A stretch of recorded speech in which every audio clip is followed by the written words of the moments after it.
Good morning, students. Today we are going to study Civics Class 8, Chapter 2, and I am your new assistant faculty. My name is Priyesh. So let's start this chapter whose name is Understanding Secularism.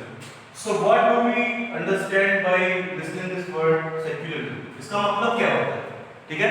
इसके बारे में ही आज हमें पढ़ना है. इसका मतलब क्या है? क्यों इस वर्ड का यूज करते हैं? इसकी क्या इंपॉर्टेंस है हमारे लाइफ में? ठीक है? यही हम पढ़ते हैं. तो सेक्युलरिज्म का अगर डेफिनेशन की बात करें, so the definition of secularism is it is defined as the religion, ठीक है, the religion must be stayed away from education, society and power distribution. ठीक है. सो बेसिक इसका मतलब ये हुआ कि सेक्युलरिज्म का मतलब ये होता है कि एक ऐसी प्रैक्टिस या एक ऐसी सोच जिसकी वजह से power distribution, education, society, livelihood, रहने के तौर तरीकों में से धर्म को हटा देना चाहिए. ठीक है, या धर्म निरपेक्ष होकर के ये काम करना चाहिए. ऐसा क्यों करना चाहिए? ऐसा क्यों होता है? क्यों किया जाता है? यही चीजें हमें फर्दर इस चैप्टर में पढ़नी है. ठीक है, तो ये हुई प्रैक्टिस. इसका मतलब क्या होता है सेक्युलरिज्म का? ठीक है, इसके क्या क्या प्रभाव होते हैं और क्या क्या इसके नुकसान होते हैं, यही हमें पढ़ना है. ठीक है, तो अगर हम सबसे पहले प्रभाव की बात करें एजुकेशन, ठीक है, एजुकेशन पे सेक्युलरिज्म का क्या प्रभाव पड़ता है? तो अगर पहले के जमाने में जाते हैं, पुरातन काल में, तो कई ऐसे मतलब जब वर्ण व्यवस्था चलती थी, ठीक है, तो वर्ण व्यवस्था में क्या था? ब्राह्मण, क्षत्रिय, वैश्य और शूद्र. ठीक है, तो इनमें केवल इन दोनों को शिक्षा का अधिकार था, इन दोनों को शिक्षा का अधिकार नहीं था. इनको तो इवन सोसाइटी में दिखने का भी अधिकार था. ठीक है, तो हम एजुकेशन की बात कर रहे हैं, तो जो अपर कास्ट सोसाइटी थी या अपर सोसाइटी हुआ करती थी उस जमाने की, केवल उन्हीं को एजुकेशन का अधिकार दिया गया. ठीक है, तो अगर हम बात करते हैं कि रेस्ट ऑफ द सोसाइटी, तो आधे लोग पढ़े लिखे रह जाते थे, आधे लोग पढ़ लिख नहीं पाते थे. तो ये सबसे बड़ा एक कारण था कि इलिटरेट पीपल या अनपढ़ लोगों की संख्या बहुत ज्यादा हो जाती थी. और इन लोगों में कई सारे ऐसे भी लोग थे जो पढ़ने में बहुत अच्छे थे, लेकिन अधिकार न मिलने के कारण वो पढ़ नहीं पाते. ठीक है, तो उसके बाद जैसे जैसे रिवॉल्यूशन आया, ठीक है, आगे बढ़ता गया. ठीक है, तो उससे एजुकेशन में से इन सब चीजों को हटा दिया गया. ठीक है, उसके बाद क्या हुआ कि केवल हिंदू धर्म में, जो अपर कास्ट के हिंदू धर्म में, उनको ही पढ़ने का अधिकार. ठीक है, मुस्लिमों को पढ़ने का अधिकार नहीं दिया गया. बहुत सारे देशों में आज भी ऐसा है. तो ये हो गया education after revolution. All were given right to education. ठीक है, जब आरटीई लागू कर दिया गया उसके बाद राइट टू एजुकेशन हर किसी को, चाहे वो बूढ़ा हो, बुजुर्ग हो, जवान हो, लड़का हो, लड़की हो, हर किसी को. ठीक है, हर किसी को एजुकेशन का अधिकार. ठीक है, अगर हम बात कर रहे हैं कि धर्म के नाम पे डिस्क्रिमिनेशन या भेदभाव, ठीक है, तो सबसे पहले जानते हैं भेदभाव कितने टाइप के. भेदभाव के भी टाइप होते हैं. तो कितने टाइप के भेदभाव होते हैं? तो यहां पढ़ते हैं टाइप्स ऑफ डिस्क्रिमिनेशन. ठीक है, टाइप्स ऑफ डिस्क्रिमिनेशन. ठीक है, तो अगर हम डिस्क्रिमिनेशन की बात कर ही रहे हैं, सबसे पहले डिस्क्रिमिनेशन आ जाता है कास्ट डिस्क्रिमिनेशन. Caste discrimination. ठीक है, कास्ट डिस्क्रिमिनेशन हो जाता है, जाति के नाम पे भेदभाव. ठीक है, दूसरा आ जाता है religion discrimination. Religion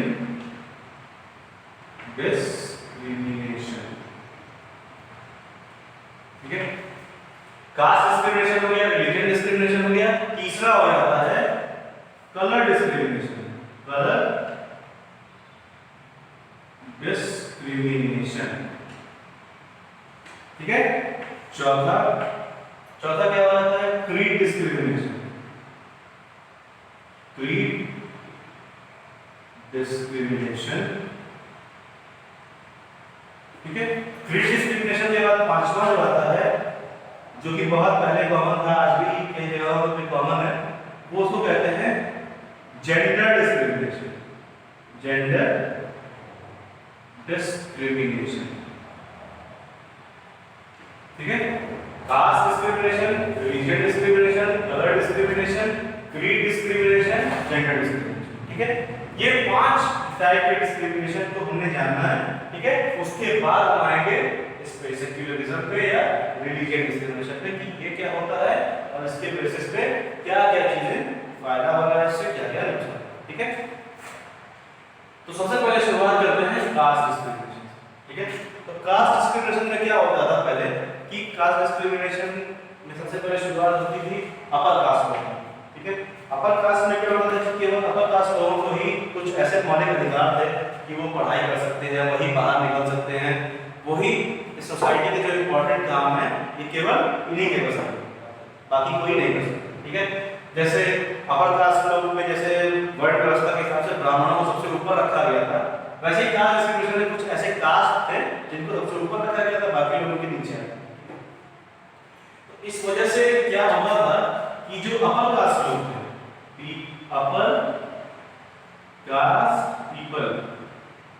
upper caste people जो थे वो क्या करते थे, लोअर कास्ट लोगों के साथ डिस्क्रिमिनेशन या क्रिटिसाइज करते थे, ठीक है। अपर कास्ट पीपल क्रिटिसाइज्ड और discriminated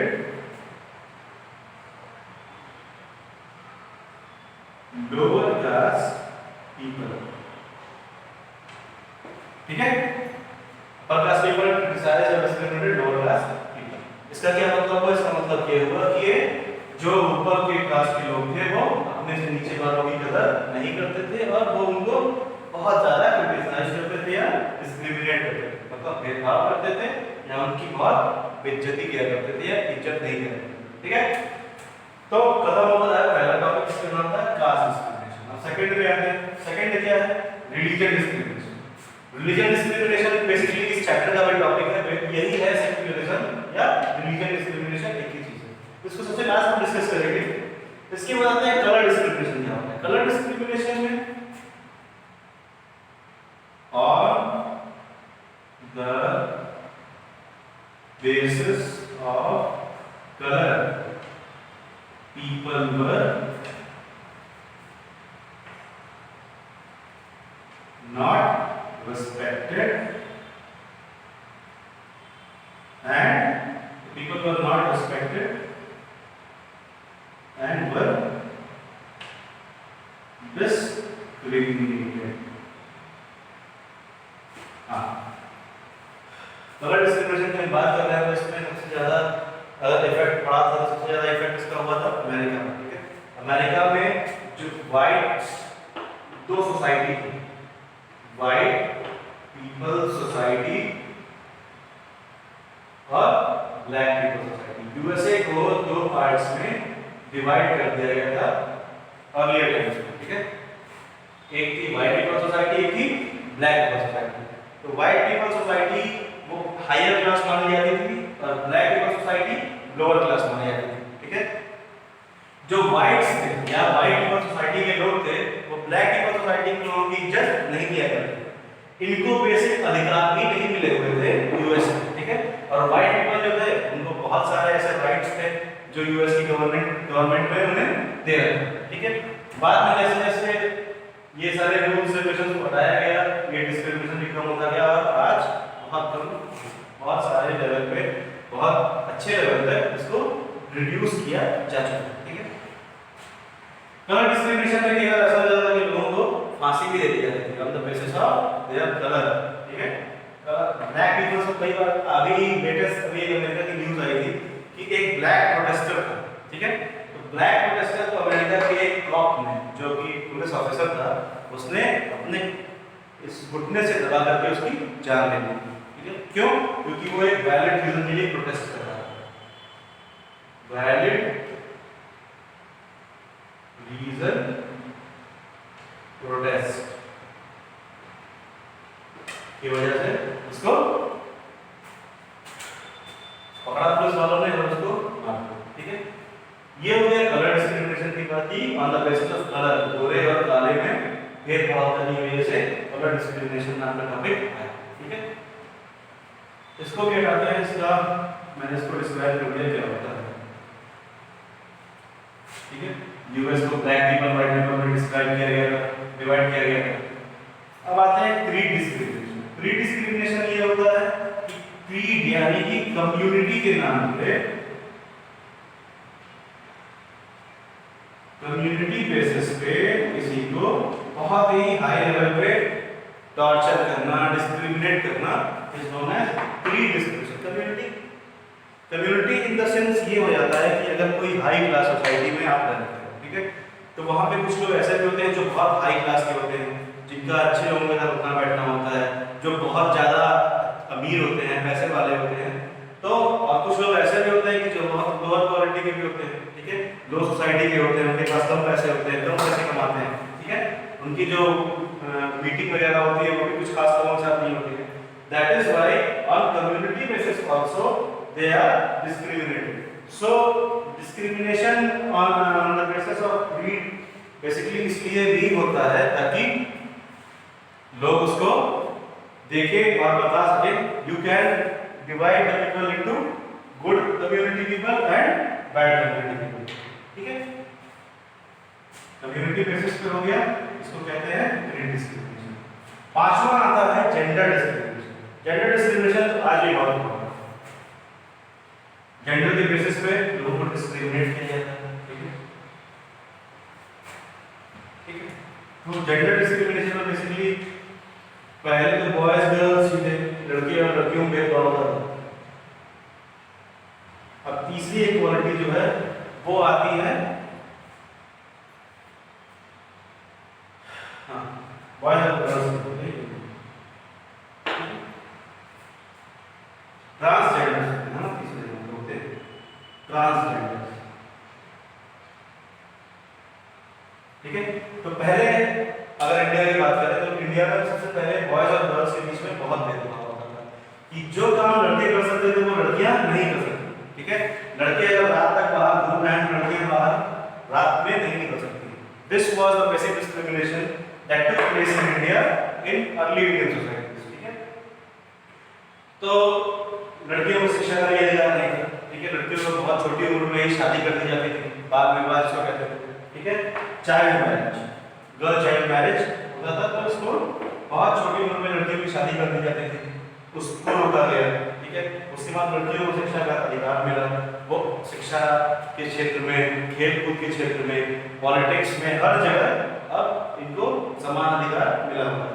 ठीक है, as compare to boys, girls are equally given chances according to, मतलब लड़के लड़की में कोई डिफरेंस नहीं है और इन दोनों को बराबर के मौके मिलते हैं। ठीक है, उसके बाद जब सोसाइटी थोड़ी सी ग्रो कर गई तो ये तीसरी कैटेगरी भी इंट्रोड्यूस हुई, उसको कहते हैं ट्रांसजेंडर।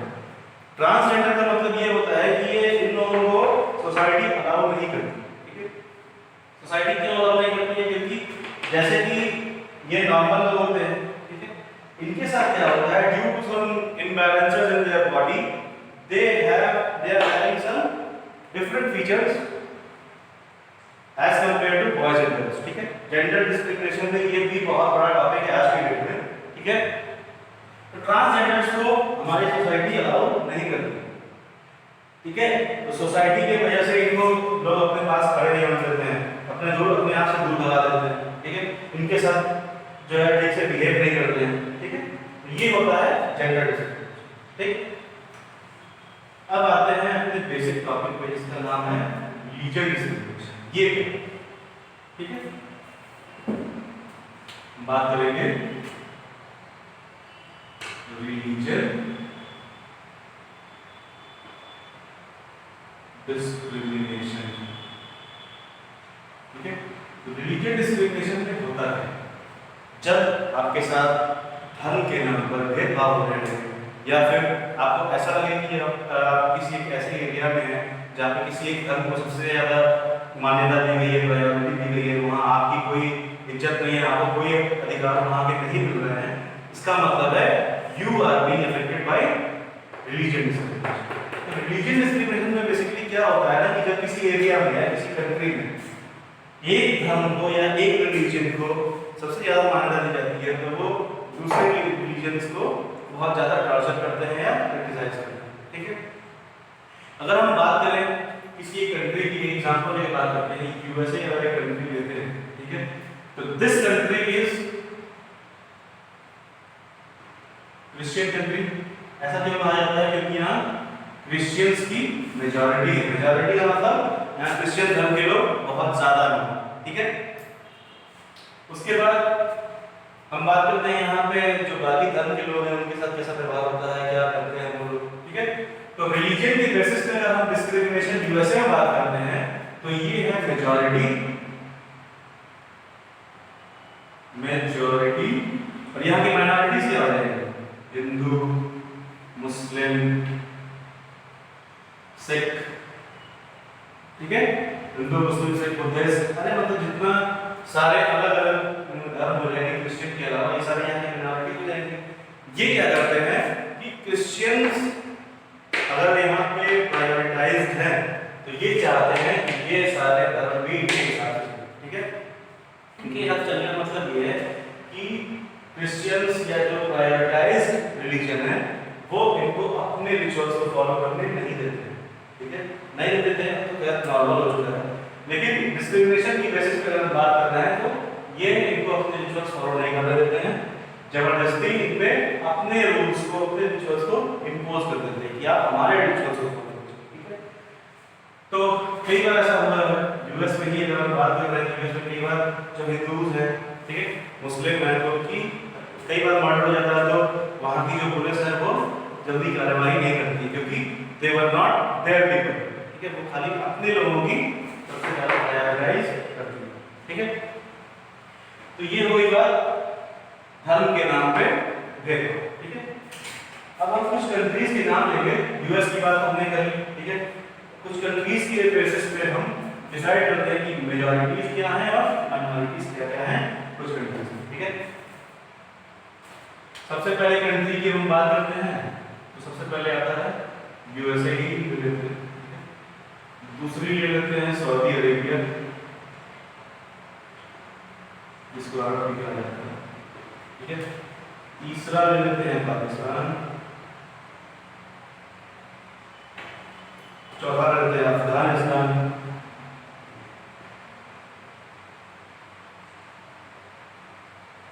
पांचवा ले लेते हैं श्रीलंका। श्रीलंका में ऐसा कोई ज्यादा डिस्क्रिमिनेशन तो नहीं होता है, बट फिर भी यहाँ लिखेंगे मेजॉरिटी, ठीक है, और यहाँ लिखेंगे माइनॉरिटी। ठीक है, यूएसए में मेजॉरिटी क्रिश्चियन,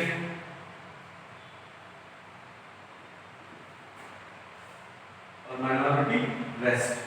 मतलब वेस्ट का मतलब ये क्रिश्चियन को छोड़ के बाकी सारे धर्म वहां पे माइनॉरिटीज ही। सऊदी, इसकी बात हमने कर ली है, अब हम आज बात करेंगे सऊदी अरेबिया की। यहाँ पे मुस्लिम्स, ठीक है, और इसमें भी वेस्ट। ठीक है, मुस्लिम्स की बात करें और सऊदी अरेबिया कंट्री की हम बात करें। ठीक है, सऊदी अरेबिया में क्या है कि वहाँ के कॉन्स्टिट्यूशन में ऐसे ऐसे नियम है, ठीक है, जिसकी वजह से बाकी सारे धर्म वहां पे बहुत गंदी तरह से टॉर्चर किए हैं। ठीक है, you can not make a single temple और अ सिंगल अदर रिलीजन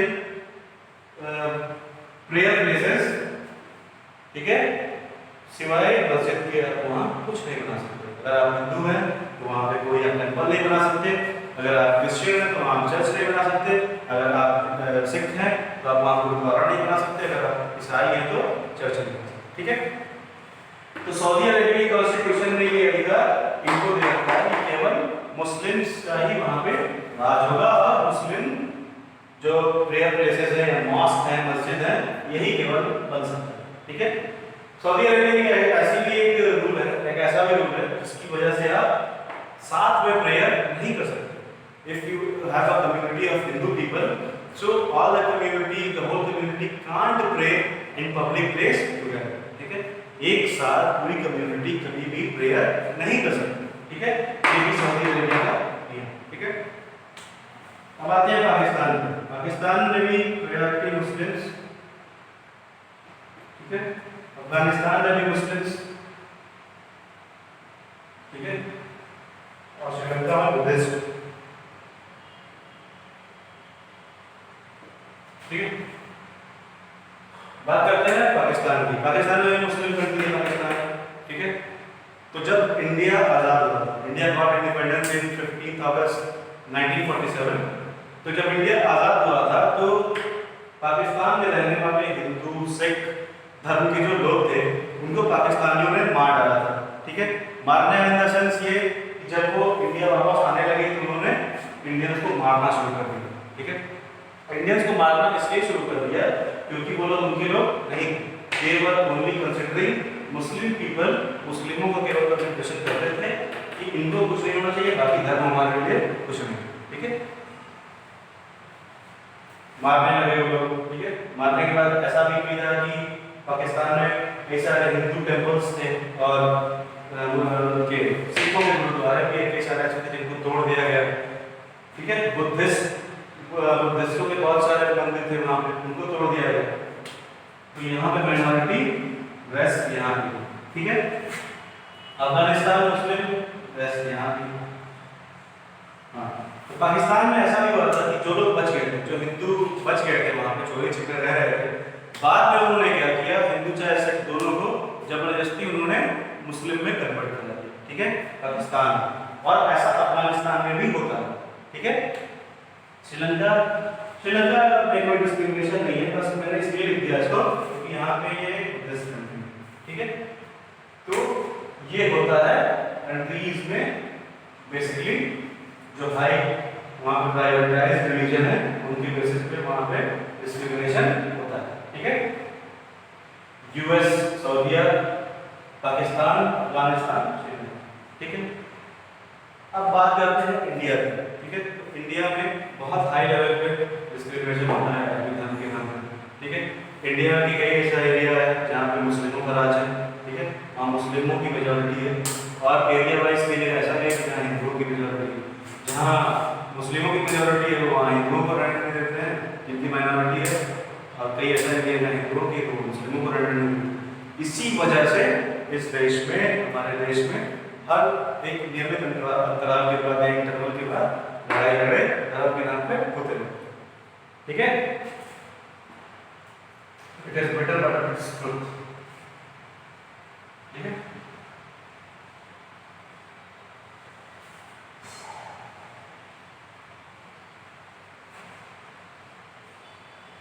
अब हम आगे बढ़ते हैं कि on the basis of religion power distribution क्या होता है, ठीक है। On the basis of religion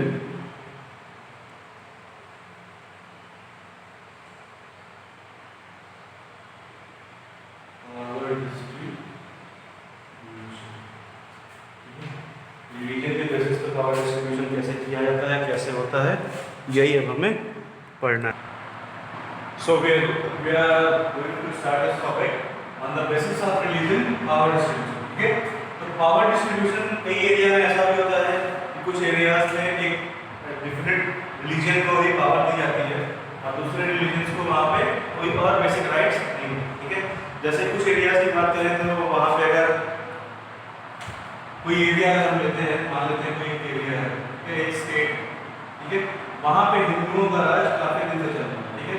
Hindu Rajput हैं, ठीक है, उनके राजा महाराजा इस एरिया पे राज करते थे, ठीक है, उनके पुरखों का राज था इस पे। उसके बाद वो चाहते हैं कि पॉलिटिकल पॉइंट ऑफ व्यू से भी इस एरिया में नहीं करा, ठीक है। लेकिन इंडिया में ऐसा क्या है कि पहले ऐसा होता था, जब दूसरे पार्टी की सरकार इंडिया में थी तब क्या था कि वो लोग ऐसे ही एरिया वाइज सबको टिकट देते थे और वो लोग जीत जाते थे, तो अपने मन मर्जी से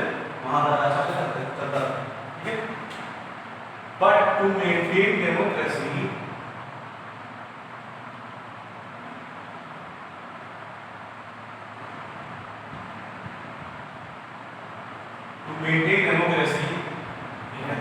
अब क्या होता है, आज की डेट में अब योग्यता के हिसाब से लोगों को राज्य करने का मौका मिलता है या लोग मंत्री बनाया जाता है। ठीक है, योग्यता या फिर एबिलिटी के हिसाब से लोगों को मिलता है।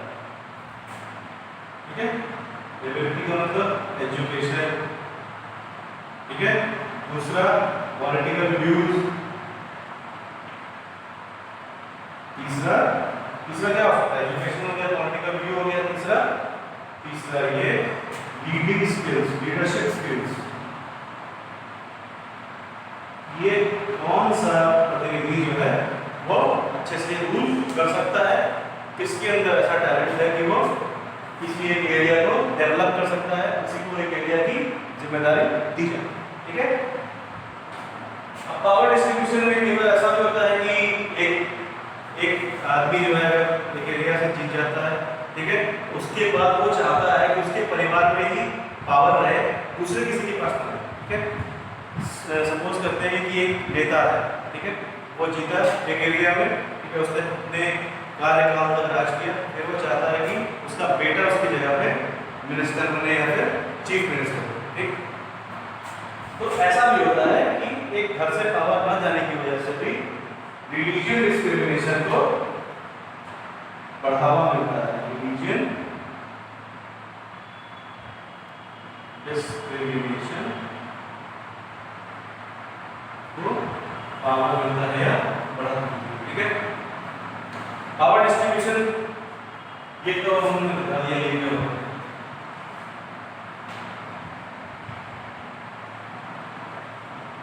नेक्स्ट टॉपिक की तरफ चलते हैं। नेक्स्ट टॉपिक हमारा जो है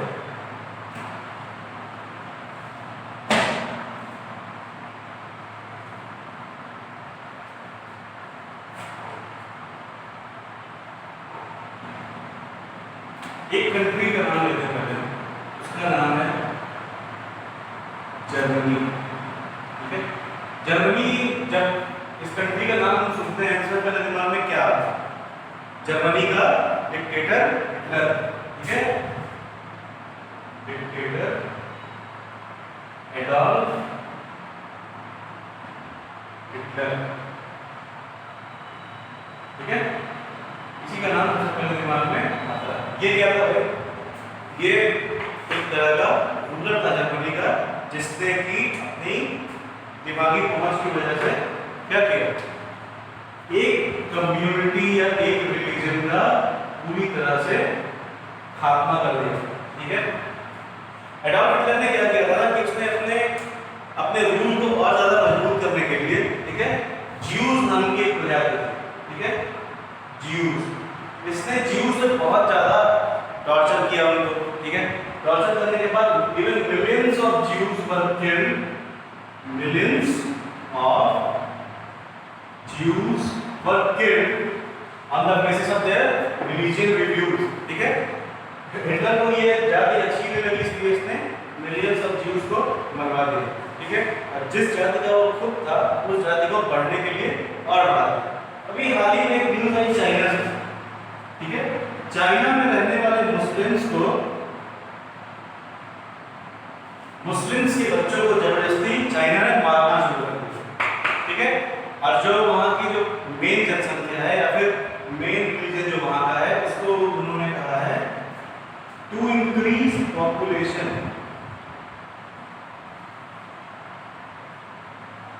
क्योंकि वो चाहते हैं कि ये प्रजाति चाइना से खत्म हो।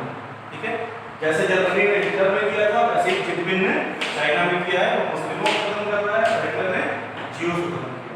ठीक है, ये बेसिकली दिखाता ये है, ये मैंने इसलिए बताया, ये कोई बुक में दिया नहीं, ये मैंने बस इसलिए बताया क्योंकि रिलीजन के नाम पे डिस्क्रिमिनेशन बहुत पहले से होता है। ठीक है, और इसका शिकार बहुत सारे लोग हो चुके हैं। ठीक, ये हो गया हिटलर। ठीक है, अब आगे आते हैं, एक क्लास टॉपिक पढ़ते हैं, उसका नाम है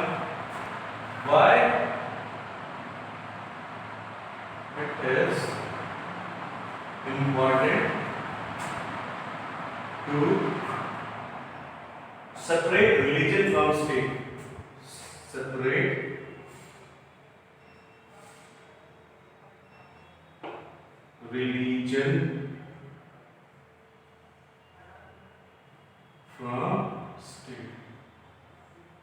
कहने का मतलब ये है कि एक स्टेट में से या एक एरिया में से रिलीजन को अलग करना कितना इंपॉर्टेंट है, कितना जरूरी है, यही हम इस टॉपिक में पढ़ेंगे। ठीक है, सबसे पहले एक स्टेट से ये हटाना क्यों जरूरी है? To maintain democracy. डेमोक्रेसी, ठीक है, डेमोक्रेसी को किसी एक एरिया में मेंटेन करने के लिए ये बहुत जरूरी है कि उसमें से रिलीजन डिस्क्रिमिनेशन या रिलीजन को हटा दें। इससे क्या होगा? इससे ये होगा कि हर किसी को अपना प्रतिनिधि चुनने का अधिकार मिलेगा। ठीक है, प्रतिनिधि चुनने का अधिकार मिलने से क्या होगा? बेसिक थिंग,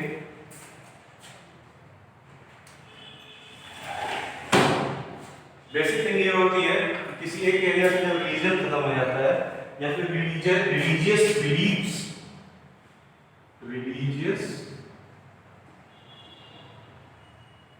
बिलीव्स के आधार पे जब पावर मिलनी बंद हो जाती है तो वहां पे हर दूसरी जाति को भी, हर दूसरे धर्म को भी बढ़ने का, उनके रिचुअल्स को फॉलो करने का, अपने नियम कानून को फॉलो करने का भी मौका मिल जाता है। इसलिए एक एरिया में जो है रिलीजियस बिलीव्स को कम करने के लिए, डेमोक्रेसी को मेंटेन करने के लिए भी रिलीजन डिस्क्रिमिनेशन को खत्म करना बहुत जरूरी है। ठीक है, सेकेंड थिंग क्या है? हाँ, second thing, to decrease the torture of majorities on minorities. ठीक है, माइनॉरिटीज की मेजॉरिटीज का मतलब ये क्या होगा? किसी एरिया में कोई एक धर्म बहुत ज्यादा पनप रहा है और वहाँ बाकी धर्म बहुत लो अमाउंट में है, तो उनका मेंटेनेंस कैसे किया जाए और जो बड़े धर्म के लोग हैं वो छोटे धर्म पे जो अत्याचार करते हैं, अत्याचार, ठीक है, इस अत्याचार को रोकने के लिए भी रिलीजियस बिलीफ या रिलीजियस डिस्क्रिमिनेशन को एक स्टेट से खत्म करना बहुत ही इम्पोर्टेंट है। ठीक है, ये हो गया सेकंड पॉइंट। ठीक है, थर्ड पॉइंट ये है, थर्ड पॉइंट ये है कि अगर किसी एक धर्म में सिखाया जाता है जो एक धर्म की टीचिंग्स है, ठीक है, उसको बाकी धर्मों में भी सेम चीजें सिखाई जाती है। ठीक है, लेकिन लोग उसको गलत उसका मीनिंग निकालते हैं। ठीक है, सो टू इंटरप्रेट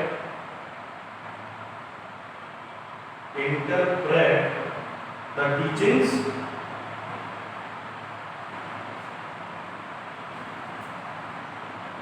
of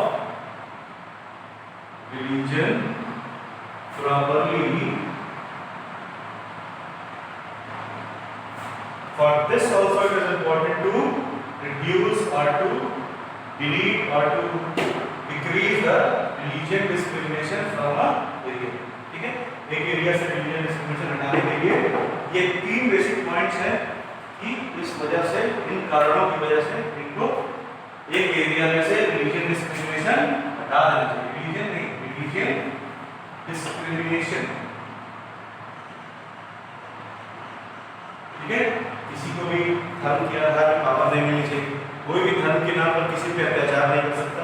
ठीक है, कोई भी धर्म के नाम पर कोई जबरदस्ती अपना धर्म दूसरे से लागू नहीं करवा सकता। यही सारी चीजें हमने पढ़नी है। ठीक है, यही सारी चीजों की वजह से एक स्टेट में रिलीजियन डिस्क्रिमिनेशन होता है।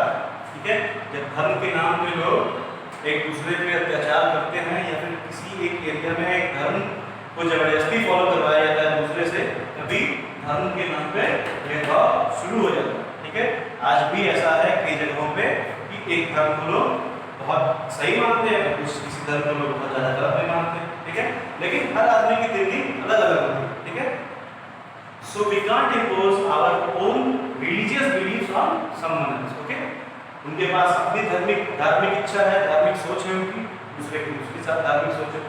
तो यही था आज का टॉपिक कि रिलीजियन डिस्क्रिमिनेशन क्यों होता है, किस बेसिस पे किया जाता है और किसी एरिया में उसका मेन रीजन क्या होता है, रिलीजियन डिस्क्रिमिनेशन। ठीक है, आगे बढ़ते हैं। आगे और बताया गया कि the Indian constitution allows individuals the freedom to live by their religious beliefs and practices as they interpret these. So इसका मतलब ये होता है कि जो इंडियन कॉन्स्टिट्यूशन बनाया गया 1950 में, ठीक है, 26 जनवरी 1950, ठीक है, जब इंडिया का कॉन्स्टिट्यूशन बना था तो उसमें ऐसे ऐसे मौलिक अधिकार दिए गए थे कि यहाँ पे किसी भी एरिया में कोई भी बहुत आसानी से रह सकता है, ठीक है, एक स्टेट से दूसरे स्टेट में जा सकता है, ठीक। दूसरी चीज ये है कि अपने धर्म को वो बहुत ही फ्रीली फॉलो कर सकता है। अगर कोई एक आदमी हिंदू है तो वो हिंदुइज्म को बहुत अच्छे से बिलीव कर सकता है, फ्रीली फॉलो कर सकता है, अपने रिलीजियस गॉड्स की पूजा कर सकता है, ठीक है, अपने रिलीजियस टेंपल्स में जा सकता है, उसको किसी इंप्रेशन किसी भी तरीके की इजाजत लेने की जरूरत नहीं, ठीक है, और उसका इंप्रेशन खराब कभी नहीं होगा, ठीक है, अगर वो एक एरिया से दूसरे एरिया में रिसाइड करता है, ठीक है, इंप्रेशन वाइज भी वो रह सकता है, ठीक। सो अभी हमने बात करी इंडियन कॉन्स्टिट्यूशन, ठीक है, तो इंडियन कॉन्स्टिट्यूशन की एक और चीज मुझे याद आती है, ठीक है, वो बताता हूँ, एक मिनट।